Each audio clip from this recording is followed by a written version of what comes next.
Hindi short hand की practice dictation 80 शब्द प्रति मिनट गति से डिक्टेशन 5 सेकंड में शुरू होगी। स्टार्ट। आज जब हम घर से बाहर निकलते हैं तो सबसे पहले हमारा सामना वायु प्रदूषण से होता है।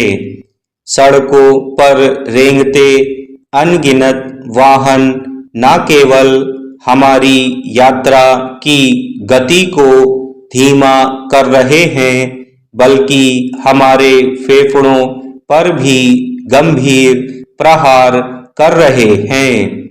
इस विकट समस्या के बीच परिवहन और विकास नीति संस्थान का हालिया अध्ययन इस तथ्य की पुष्टि करता है कि यदि सरकारें दृढ़ इच्छा शक्ति के साथ नीतिगत उपाय करें तो आम नागरिक न केवल प्रदूषण फैलाने वाले वाहनों को त्यागने के लिए तैयार है बल्कि वे परिवहन के स्वच्छ और आधुनिक साधनों की ओर भी आकर्षित हो सकते हैं।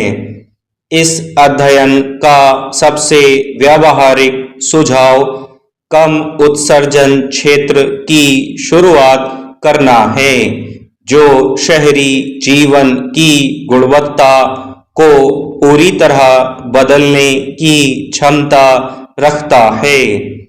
कम उत्सर्जन क्षेत्र का विचार सुनने में सरल है, साथ ही क्रियान्वयन में दूरगामी और व्यापक प्रभाव रखने वाला है।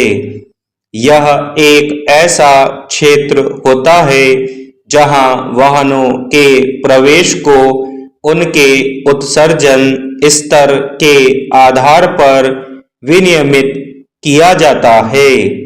सरल शब्दों में कहें तो शहर के कुछ विशिष्ट और संवेदनशील हिस्सों जैसे व्यस्त बाजार, ऐतिहासिक धरोहर स्थल या घनी आबादी वाले रिहायशी इलाकों को ऐसे क्षेत्रों के रूप में चिन्हित किया जाता है जहां केवल वही वाहन प्रवेश कर सकते हैं जो प्रदूषण के कड़े मानकों पर खरे उतरते हैं।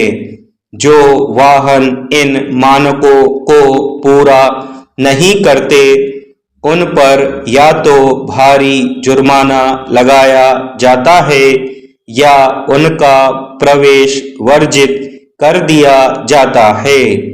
यह पूरी अवधारणा प्रदूषण फैलाने वाला भुगतान करे के वैश्विक सिद्धांत पर आधारित है।